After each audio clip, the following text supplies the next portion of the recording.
The NRG podcast showcases industry leaders who share universal truths and lessons learned for those looking to gain inspiration, motivation, and game-changing information. Now, here's your host, Nick Roshdi. Hello and welcome to this episode of NRG Podcast. I am your host, Nick Roshdi, and before we start, I want to give shout out to our studio engineer, Paul. Yes, always excited. You know, it seems like you were here just the other day. It's hard to believe it's been almost 2 weeks, huh? Hey, and I hear something. I got to call you out on something. Am I allowed to call you out on something here? Absolutely. For multiple episodes now, you've had the most amazing people in here, and all you guys keep talking about is dedication. Just do it. Get up at 4 a.m, start your day early. I hear you didn't do that today. No, if you recall, part of it all was balance, so today was my day off. Oh, okay. All right.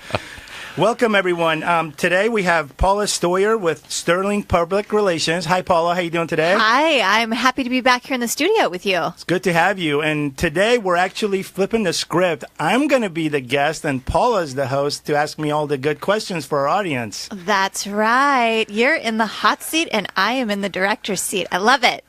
All right. Let's do this. So a couple weeks ago, you and I were in a meeting together, and we were brainstorming ideas, as you know, for the show. And just naturally, we always start talking about life, love, dreams, what's happening. And in that moment, we started talking about vision boards and how important they are, what they're all about, why you do it. And I said, gosh, this would be such a great topic for the show, for entrepreneurs to hear you and I talk about using vision boards, why we do it, why we believe in it, what you can expect, and also to gain some simple tools on how to implement them if you aren't using them. So why don't you share with us, what is the purpose of a vision board? If somebody has no clue what the heck we're talking about when I say that term, what is that? What's that referring to?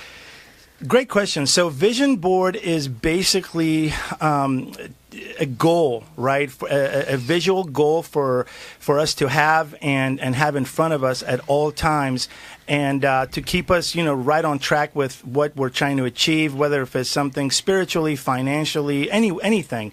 And it's it's super important that every day we go to it and we have that goal in front of us, literally, so we work towards it. And the old saying, out of sight, out of mind is true. And having a vision board really kind of keeps the picture of what we're trying to achieve crystal clear, so that way we're always on path to achieving that goal. And it kind of eliminates the time factor of it for me to really have my eye on the ball, and every day I do something towards my goal, and before you know it, boom, it happens, and I've achieved what I've put into my vision board, and I'm there. So it's important for anybody to have. It's a goal, but it's a visual goal, and most of us are visual, so it's important to put that in front of us and work towards it. So you mentioned a few different areas that these boards can be broken out into. Can you go over that? So for you and your vision board, I know you mentioned spirituality and family. What other areas of life are on the board for you? As you mentioned, spirituality, family, physical fitness, success in my business, and that doesn't mean necessarily making more income. For me, for example, in my real estate business, as I do new deals, every week I pretty much have my vision board. I have my visions that are a little bit of a long-term visions and short-term visions. So let's say if I have a $5 million listing, a part of my vision board is me looking at it every day and working towards finding a good buyer and putting a successful transaction together for my clients to get them moving to the next chapter of their life. So it could be many, anything really, whatever we want to accomplish, we should have it there in front of us as a goal, short-term and long-term, and look at it every day to work towards it. So you mentioned something that's interesting, and that often happens when we're in the studio together, and I like to point these things out because I think they're great conversation points. So you said something a few minutes ago, which was success is not necessarily making more money in a deal. And you often hear the old saying, seek significance, not financial gain. And I know you and I both share that, but it's really important, I think, in the pursuit of success, because when money is the ultimate goal, I don't ever believe true fulfillment is achieved. But when significance is, when you are really approaching anything by providing value to an opportunity, value to someone else's life, value towards an industry, success naturally comes with that when your energy, your mind, body, heart, and soul is all in the right place. Absolutely. So success is a byproduct of our actions, right? So I personally, I'm not money driven. I just want to always be the guy that brings a lot of value and serves my clients. So I don't make it about me at all. I make it all about my clients. And really, that is the bigger picture in my profession. Helping my clients achieving their goals is success, and the byproduct of that, obviously is, once I put a deal together and the transaction goes smooth and is completed, then I get my fee of service and get compensated. So I never ever set my money on my goals on money. Money comes. I just set it on how I can serve my clients the best to the best of my ability and be of a huge value to them, and the rest will just fall in place. Mm-hmm. I completely agree. So I want to circle back here to our vision boards. When was it in your life that you chose to incorporate that in sort of your daily, weekly, monthly routine? Was there a certain event that took place where you said, gosh, I need to implement this? Was it a conference you were at? Was it something you read? How did that come to be? Great question. So it was actually one of the very, very first old videos that I watched. It was The Secret. The movie The Secret. There was a guy in there. His name is John Asseroff, and he's a life coach actually. And he mentioned in there he had a vision board, and he had pictures of he had actually a picture of a home on there in addition to other things. And this is back when he lived in Connecticut. Well, fast forward 5-7 years later, life changed, and his career brought him out to San Diego. And one day he was sitting down with his son when he was unpacking everything after they moved into a nice new home down, I believe, in Rancho Santa Fe.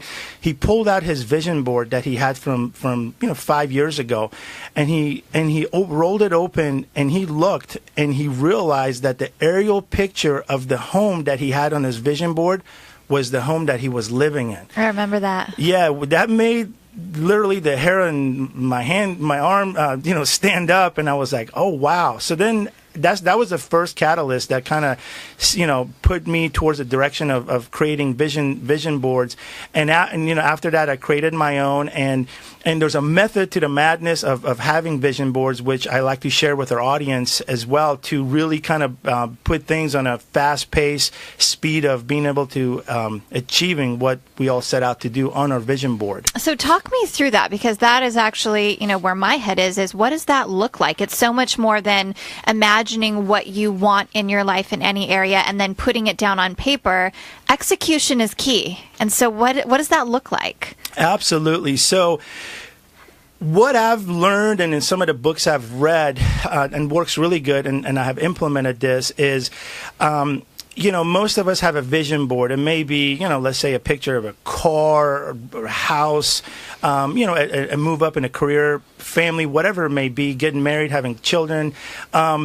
But basically most people will just cut out a picture out of the, find a picture of the internet and glue it to a vision board and have it in their office. That's kind of a basic vision board. What I personally have learned and do that works really well for me is I get pictures of whatever I'm trying to achieve, or if it's something I'm trying to achieve with my family from a year or 2 years from now. I get that picture, I print it on a piece of paper. Underneath it, I write what I want to achieve. So what I do is I look at the picture, I say what I'm trying to achieve, which obviously correlates to the picture out loud. But most importantly, what I've learned is I put in the background a song that is kind of like what I call my hero song, right? Like a good, kick-ass song that pumps me up, makes me feel good. I put that song in the background. So as I look at the picture and I say the words, the song gets my energy up, obviously, because it's a song that resonates with me from long ago, and it means a lot to me. And I look at the picture and I say my affirmation that correlates to the picture out loud.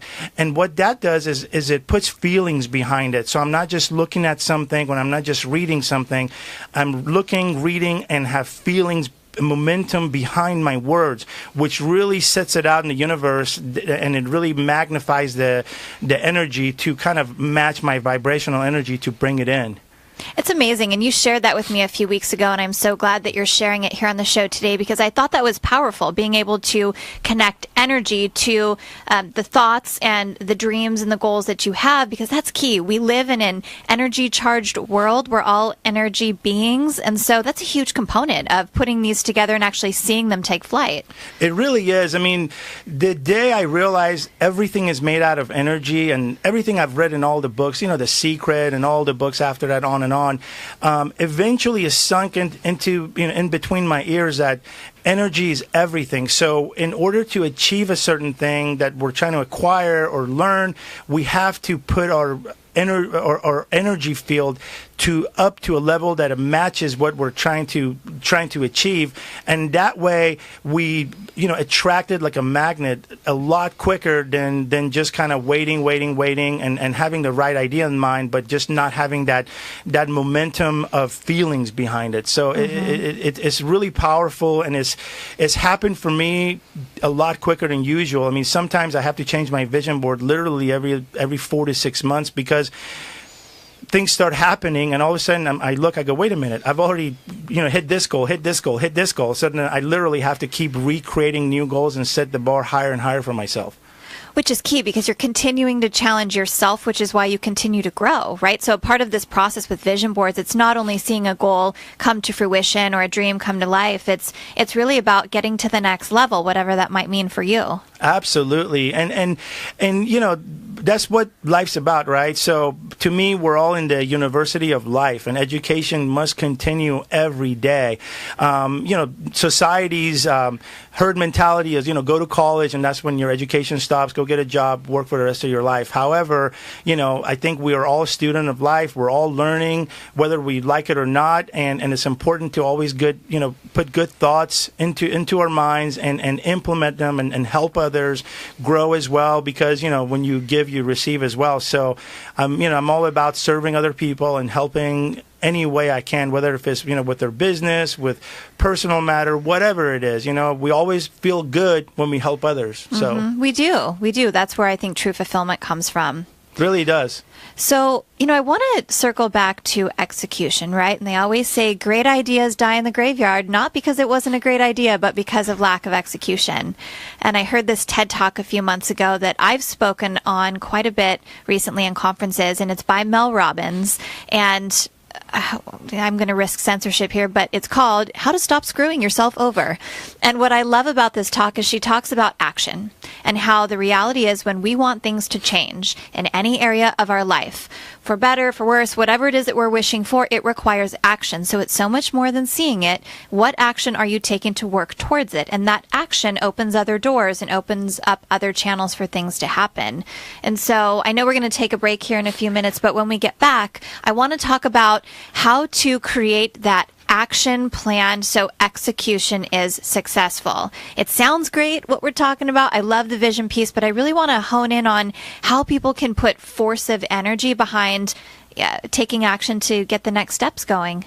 Sounds good. Looking forward to doing it. All right, we'll be back.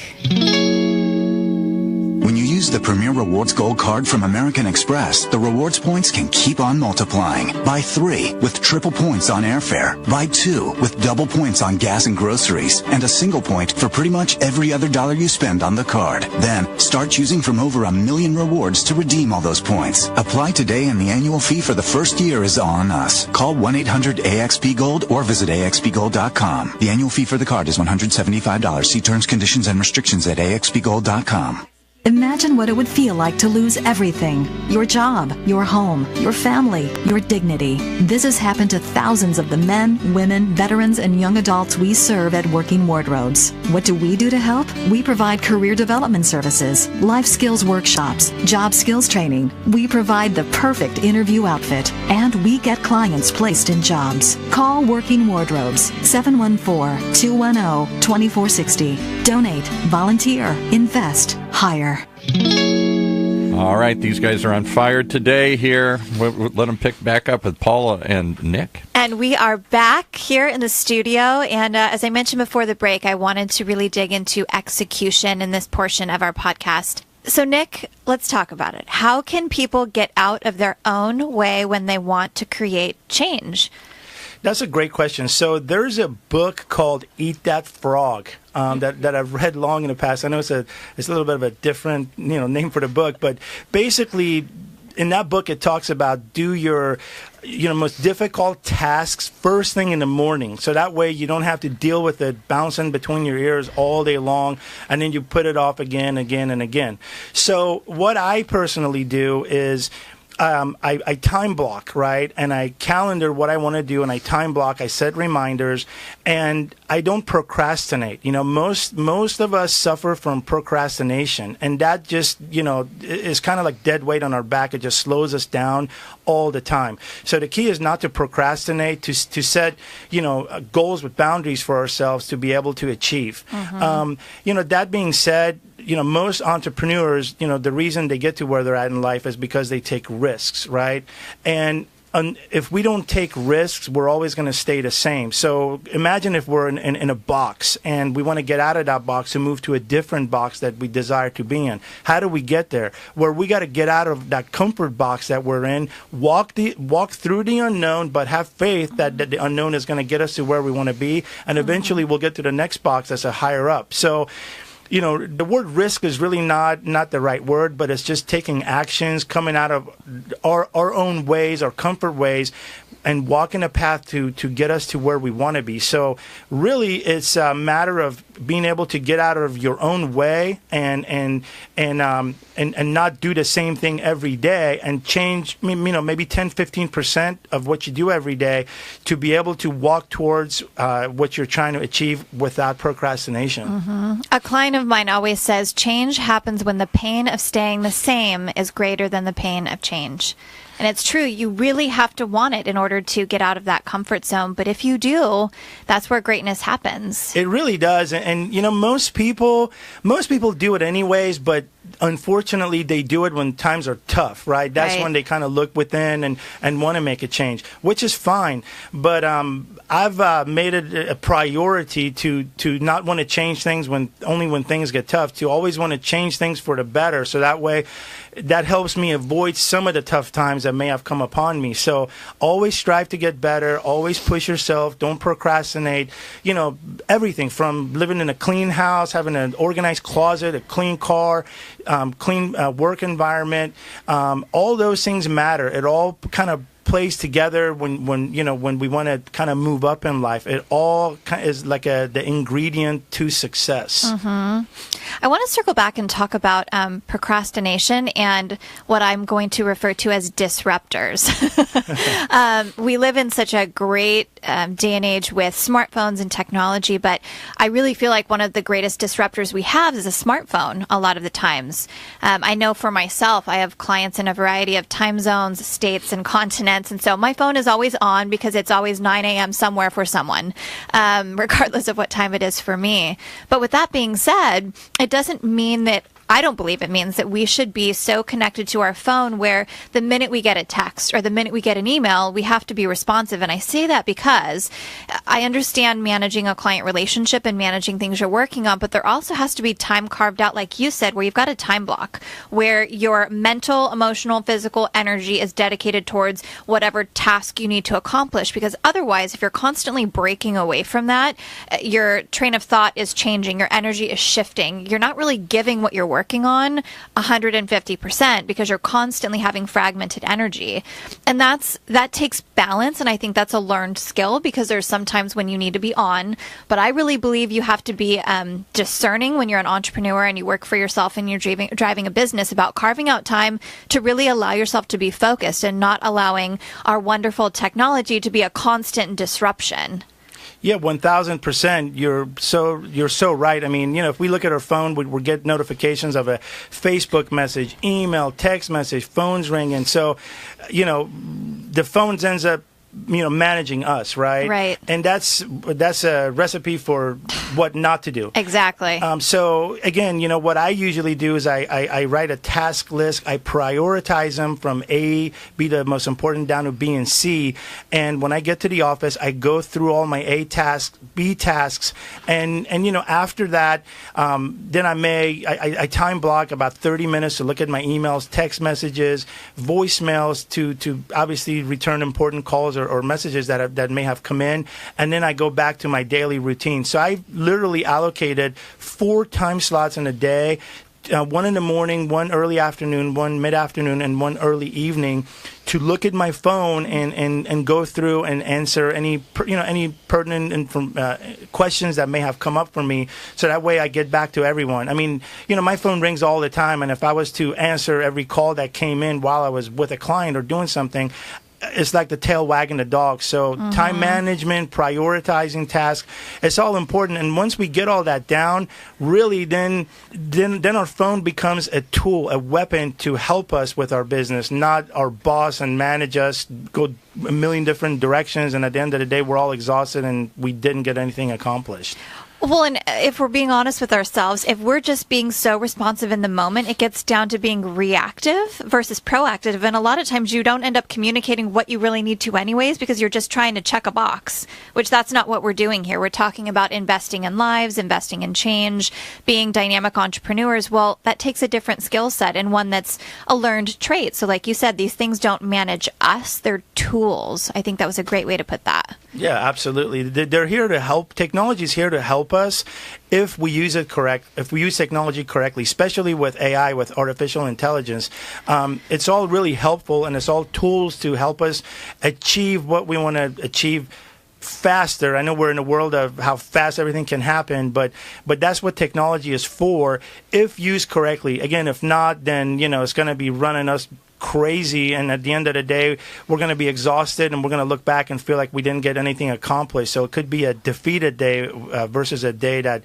we got a lot done and we feel great about it. So true, and really important, I think, for our listeners to hear. So, I know that we've got a few minutes left, and there's a couple things that I would really like for us to cover before we end the show. So can you talk to me a little bit about New Year's resolutions? And I say that with a little bit of a grin on my face, because I feel like as a society, we're conditioned to have these resolutions. And I think you and I share the same thought process that I don't need January 1st to come along to make a New Year's resolution. I get a new set of 24 hours, every 24 hours that I can use to create change. And so I know we're headed towards a new year and we're all excited. But if those of you who are listening don't want to wait till January 1st, 2019, and you would like to create change now, let's talk about some personal resolutions you think that people can make right away to start working towards building these vision boards? Absolutely. So you hit the nail on the head. I don't really believe in a New Year's resolution. To me, if you want to do something, like, do it now. Don't wait for New Year's, whether if it's, losing weight, going to the gym, doing something for your career, wanting to go on a vacation with your family, you're waiting for New Year's to plan it, whatever it may be. Forget New Year's. Do it now, because so many people set their expectations on a New Year's goal, and New Year's starts, and they're all excited, but that's just all it is. It's excitement, and after 5-6 days, it just dies off. Like, look at the gym memberships, for example. They're all packed halfway through the month of January, right? That's crazy. Yeah, and then by February, it goes back to the same old crew that was there all the time. So that, to me, that's everything. So some of my personal goals, that I'm doing actually right now, again, I'm not waiting for New Year's, is how I can serve my clients better. So I'm digging hardcore into, I've been doing a lot of videos for my real estate business, learning a lot about, social media, artificial intelligence, just a lot of things that's going to up my ante with regards to the good level of service that I provide to my clients, as well as, family, obviously. So I've set goals with my wife. For example, this week we're going to plan our vacation coming up for our daughters. So, it's all relevant. But at the end of the day, I don't wait for New Year's. I just set all my goals now and execute them right away. You said, keep yourself excited, and you were talking a little bit about finding, motivation every day. And I always say you have to find your fire, and you need to do that every single day. And there either needs to be a thought process you go through or a series of systems, because when you are managing quite a bit, listen, you're a father, you're a husband, you're a son, you're a great friend, you're super involved in the community, you're running your businesses. That's a lot on your plate. But what I've always been so appreciative of about you as a friend and a client is you just find your fire every day. And so how can our listeners find their fire every day when they wake up? They've got 1,800 things on their plate. They're tired. How do you do that? Yeah, so, I just... No matter how many things I have to do, I just don't look at it as I'm overwhelmed, right? I look at my life as I have balance, I have good time management, and I look at everything as a point of how can I make a difference in the world? How can I help others? What kind of example can I be for my family, for others out there? So, when you come from that place, come from a place of creating value for others and serving others, you're just in a good place. You're in a happy place. You're not in a place of stress. You're not making it about yourself, because let's face it, life is so much bigger than us. And when we look at it that way, and when we look at it as, hey, we're just a small piece of the equation to this big, huge, universe out there, it looks so small, right? Right. So it makes everything easy and really doable and not a big deal. Mm-hmm. So true. There was something posted on your social media recently that pairs perfectly with what we're talking about. And it says, you need to change I have to I get to. I get to go to the gym, not I have to go to the gym. And when you start changing those two words, I think it's interesting how your life changes around you. Absolutely. 100% agreed. And that's pretty much the conclusion for our show here today with Paula. Thank you so much. You were wonderful as always. Always a pleasure to be here, Nick, and hopefully I'll be back soon. Absolutely. That's going to wrap up this episode of the NRG Podcast. We appreciate you listening in. And remember, you can catch up on all the episodes on Podbean. Stay tuned for our next episode featuring another dynamic guest, I guess I was a guest today, and who will share inspiration, motivation, and game-changing information for all of you good listeners. Stay tuned for the next NRG podcast episode, live every Thursday at 2 p.m. on OC Talk Radio. Follow host Nick Roshdi on Instagram and visit nickroshdigroup.com to explore his real estate endeavors. Interested in being a guest on the show? Message Nick on Facebook.